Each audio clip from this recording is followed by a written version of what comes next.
Hey, thanks for joining us for This Week in Evansville. This program is produced in the studios at Citygate.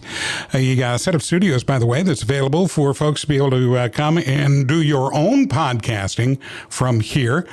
Just drop me a note in the comments, and I'll be happy to give you all the details about podcasting through Citygate. And also, the program is brought to you on the pages of the City County Observer so that it's easy to find. All you have to do is check out the City County Observer online, and you'll be able to watch the entire episode or any episode you want of This Week with Johnny Kincaid. All right, I am going to, first I'm going to tell you that we need you to subscribe and like the program so other people get a chance to check it out. Be sure that you, doggone it, I did that line all wrong.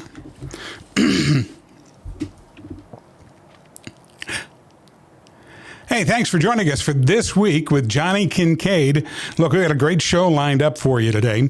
We're going to take some time to talk about what happened with the attempted assassination of Donald Trump over the weekend. So stick around for that. I know that's what kind of everybody is buzzing about right about now. But first, I want to remind you to be sure that you like and share this program so other people get an opportunity to check us out. Subscribe so you don't miss a single episode. We've got some great shows coming your way, including a return with Brian Buxton coming up soon. We'll talk about some of the happenings in the restaurant business and more with Brian. Also, Hope Fussner, candidate for Vanderburgh County Commissioner, is going to be joining us in the days to come. And we're looking forward to, in August, having gubernatorial candidate Mike Braun as our guest on the show. Stellar lineup coming your way on This Week with Johnny Kincaid, so you don't want to miss out on a single episode. Be sure that you subscribe.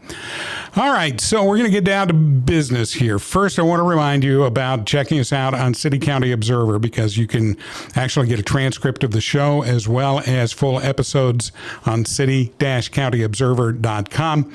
And also a reminder about our great studio facilities here. We produce this podcast in the studios at Citygate in Evansville, and this is a studio that's available for anybody who's interested in getting into podcasting. So if you're interested in getting your podcast going, send me a note in the comments, and I'll be happy to get back to you with the details on podcasting at Citygate here in Evansville. All right, I'm going to run the risk here of sounding like a preacher. I'm not talking about one of them televangelists that raises his voice and tries to bilk you for some money. No, I'm going to talk to you like a person who's really concerned with the direction of our country and the fact that we need prayer. Simple as that. And lots of it. We encourage that on this program quite a bit. And we encourage you to join us for prayer for our city on Tuesdays at noon at Citygate, right behind the Hilton Garden Inn. So make some plans to join us for prayer. And we're going to be talking about the fact that this nation needs a lot of prayer as well, especially right now. I got to tell you, I was so just absolutely shocked when I caught the news on Saturday night, and there had been an attempt made on the life of Donald Trump. Some things have just gotten way out of hand, and we got to pray for some calming in this country. All right, pray for common sense to take over, and for this era of violence to be swept away. All right, the incident on Saturday night. It left Donald Trump with a wound to his ear. This was like the hand of God in this situation. I mean, Trump turned his head just a little bit. Millimeters of distance would have made all the difference in the world. And Donald Trump turned his head at just the right moment when that bullet came flying by him and grazed that ear. And it could have been so much worse if he hadn't turned his head, or if there hadn't been a possible need on the part of the shooter to rush his shot. So this has just been an absolute miracle that Trump was not killed in this, but we do want to emphasize the need for prayer for the person who was killed in this incident. Corey comparator, Pennsylvania. He was the gunshot victim who was killed. He's been labeled as a hero because he was actually jumping to cover up his family at the time that the shooting took place. And our heart goes out to his family and to Corey, a firefighter, Christian. He said he was in church every single Sunday, a good family man, and a good member of the community. The Pennsylvania Governor Shapiro did an excellent job in talking about Corey and his life, and what a shame that life came to an end just because the guy wanted to go and support a political candidate. What a horrible thought that becomes the reason for somebody to lose their life simply because they want to support a particular political candidate. This is just insanity.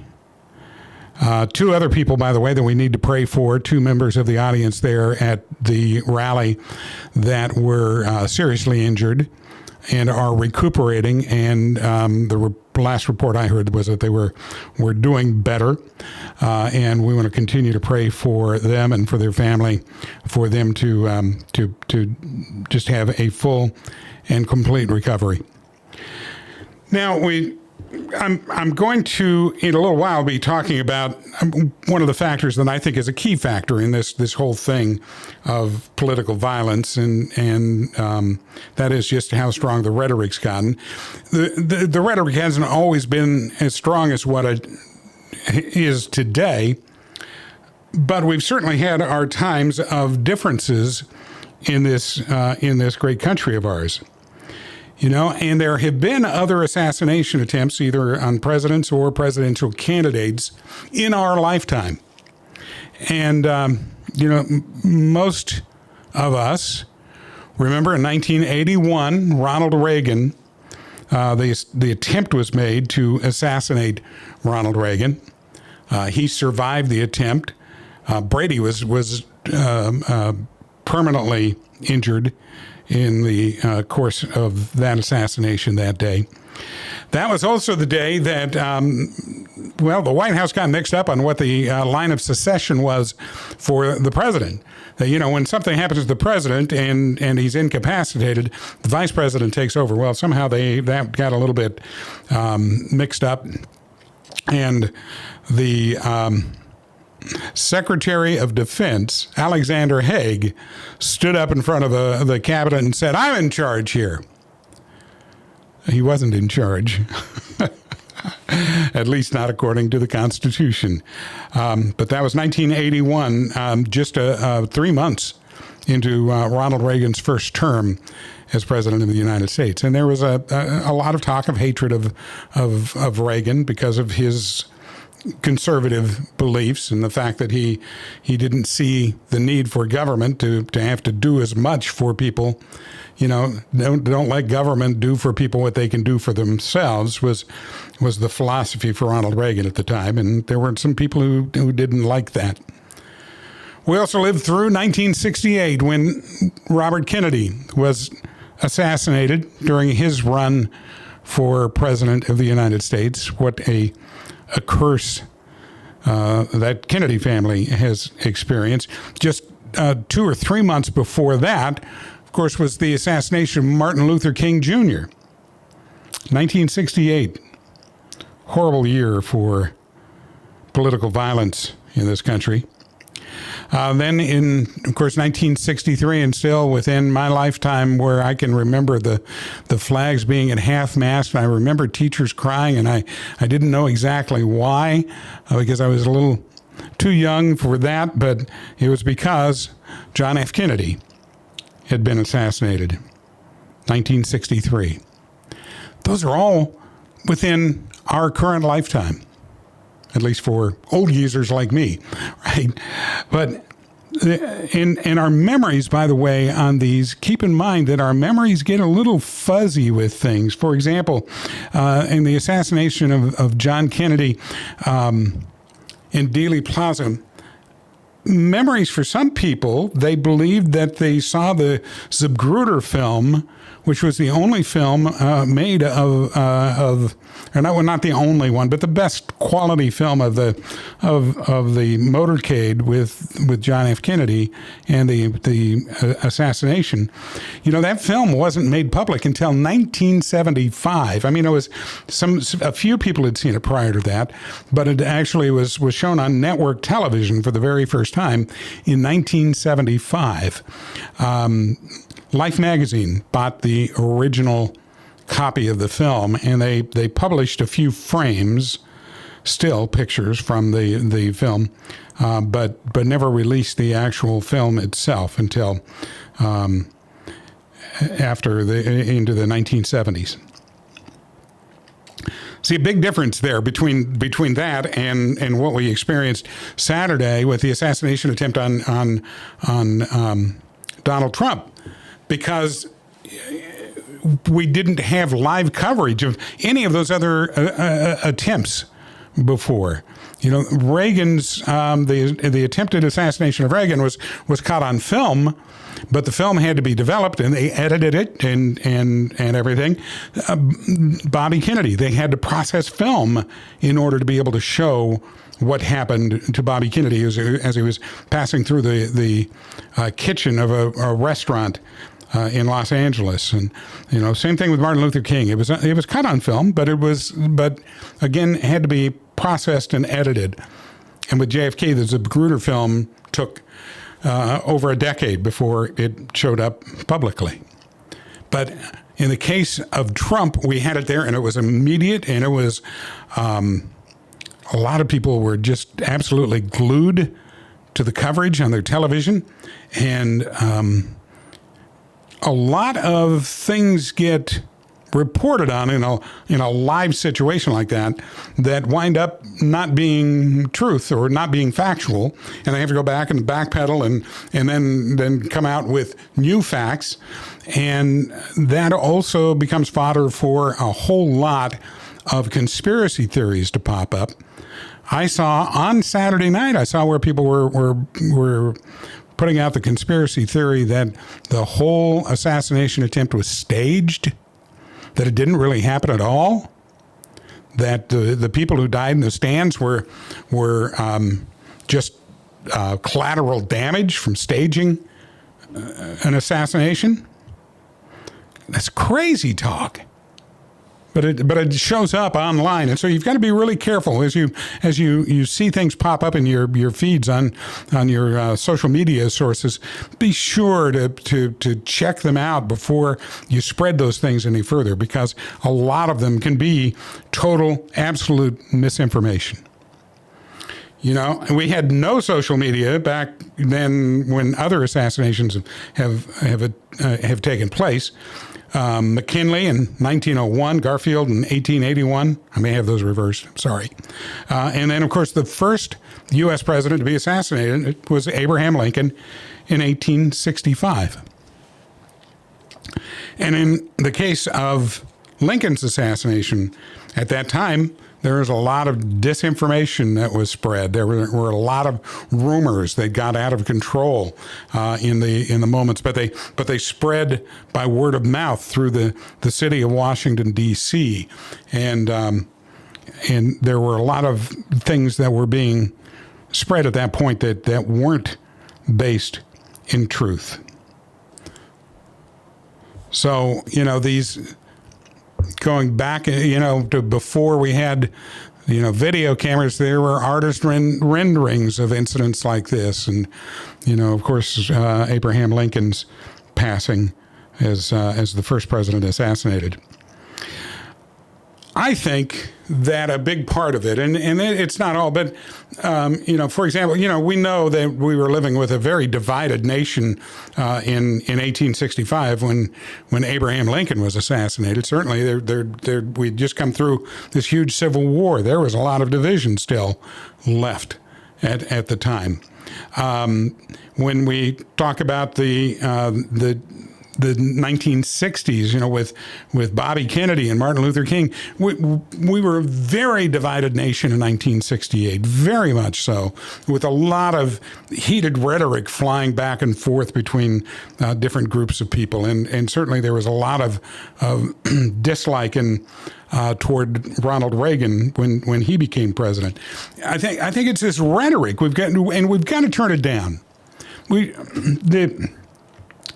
It's okay to have strong disagreements, but what's not okay is to get into these arguments where we turn it all personal and we start attacking the person instead of the policy or the beliefs. When we do that, see, we're just, we just dehumanize the person who is running for office. So many things said about Donald Trump. And like him or don't like him, it doesn't matter. What matters is the fact that there are a bunch of people who are spreading really strong hatred and spewing all kinds of unbelievable rhetoric in regard to this one individual. But it's not limited to Democrats or liberals spewing things at Donald Trump, because it goes both ways. I don't care what your political persuasion is, this goes both ways. You have people on both sides that just like want to sling the negativity, that want to say. In fact, I've heard it said of the liberals saying about Donald Trump that, he's going to be the end of democracy. And guess what? I've heard a lot of conservatives say of Biden, he's going to be the end of democracy. You see, we throw the same manure back and forth all the time. It's all right to have a spirited discussion about the issues, but when you start talking about a person is dangerous to the country, you start equating the person to Hitler, you say that they're going to put an end to our democracy. I don't care which party you're a part of. If you're spewing that stuff, you're in the wrong. It's not. I'll tell you, I could go on a big time rant over that, and I'm going to restrain myself. But you see, we should be having those discussions about the policies and not trying to fearmonger when it comes to people's votes. And man, that's what we're doing right now. We're fearmongering. We're pushing this and making people afraid of what the future is going to be like if too many people vote for this candidate or that candidate. Well, let's put the fear aside. Let's have conversations. Let's talk about smaller government. Let's talk about the role of government. If you believe that government should do more, let's talk about that. Let's have a discussion. The fact that a person thinks that the government should do less doesn't make that person evil. It's that person believes that there's a certain way the government should function. And that is with fiscal responsibility and spending less money and taking less of our tax money and so on down the line. And for the person who believes in bigger government, it's because they believe the government can be compassionate in getting things done, that government programs can actually help people. Well, regardless of which side of belief you're at on that, talk about your belief and quit trying to scare people about the other candidate. It's okay to say, this candidate believes completely differently from you or I. Here's what he thinks. And here's what I think. Talk about immigration. Talk about what the government should do when it comes to people who want to enter into the United States of America. We are still the beacon. We are still the country that everybody yearns to come and be a part of. So how do we effectively deal with that? That's a discussion to be had, not a bunch of fear to be thrown back and forth. We need to talk about the border. Absolutely, we do. But we've got to talk about it instead of screaming at each other. Absolutely, we should be talking about guns. We should be talking about abortion. See, those subjects shouldn't be off the table. We should be discussing them. It's far better to talk about those issues that are such huge hot buttons in our country. Far better to talk about them than it is to call one another names. Than it is to say it's the end of democracy if this person gets elected. Discuss the issues and stop the name calling. It's that simple. And sometimes we look at it and we think that it all happens on the national level, that's where we're getting, that's where all of this stuff kind of shakes loose, is at the national level. Well, that's not the case. It happens all the way down into state and local politics as well. Take, for example, in our state governor's race. Here is what Jennifer McCormick, candidate for governor, has had to say about the Republican candidates for governor, being Mike Braun and Micah Beckwith for lieutenant governor. Jennifer says, I refuse to turn Indiana over to a Braun Beckwith team. They are dangerous, divisive, extreme, and embody the fear and chaos that has taken our state on a dangerous path. You see, when you start pointing to the other candidate and you start saying things like they're dangerous, then you start planting that seed with people that if this person is so dangerous, we've got to prevent them from getting into office at all costs. And all costs means by every means possible. Stop throwing around words like dangerous. They believe very differently than we believe. There's a much better statement. Not they're dangerous. That just is not fitting of a person seeking public office. Let's keep the rhetoric down. And Jennifer McCormick, talk about the issues then. Lay those out. Talk about what you believe in and how you would steer the government of the state of Indiana in a different direction, and how you think the state will be in better hands if it's in your hands, instead of saying the other party is dangerous. Because they are not. But that rhetoric truly is. And it's time for it to stop.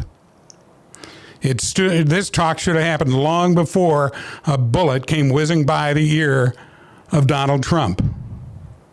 Somebody should have said to you, Jennifer McCormick, long ago, stop the rhetoric. Talking about a person being dangerous is not campaigning for governor. Talking about the issues. That's what you do in a campaign for governor of the state.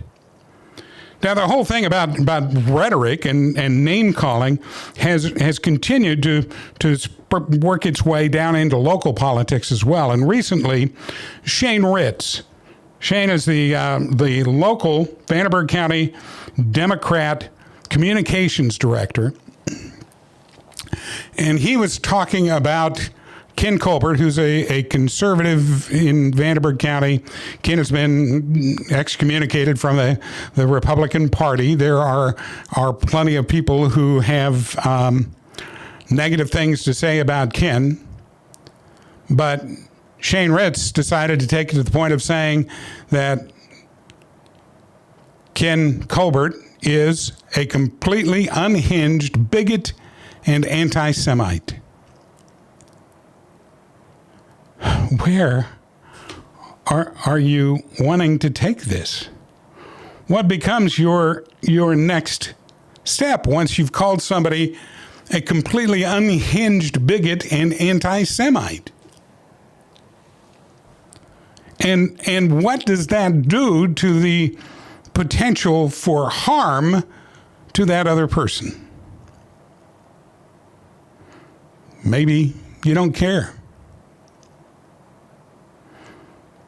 I'm not here to defend Ken Colbert in any way, shape, or form. I'm here to say that characterizing him in that way has risks associated with it. And we should stop the rhetoric and instead be focused on the stand of your party. What does the Vanderburgh County Democrat Party stand for? What do you believe? What's the future you see for our community? That's what we need to hear from the communications director of the party, not name calling. Not name calling. And then no talk about politics in the local area here would be complete without a reference to Mike Duckworth at the Republican Party. Because Channel 25 did a story based on after the attempted assassination of Donald Trump on local Republicans react to shooting at Trump rally. And we just have the audio here to be able to share with you of Michael Duckworth. It's a different world, and it's sad that these things, that we even have to prepare for these things, but we do. In the last two events that we've held, just as a local party, I've hired security because there are people that are so into these elections. It's like it absorbs their every minute, everything that they think about, and that's fine. That's absolutely their right. But some of them have a tendency to just take it too far, and that's what we have to prepare for.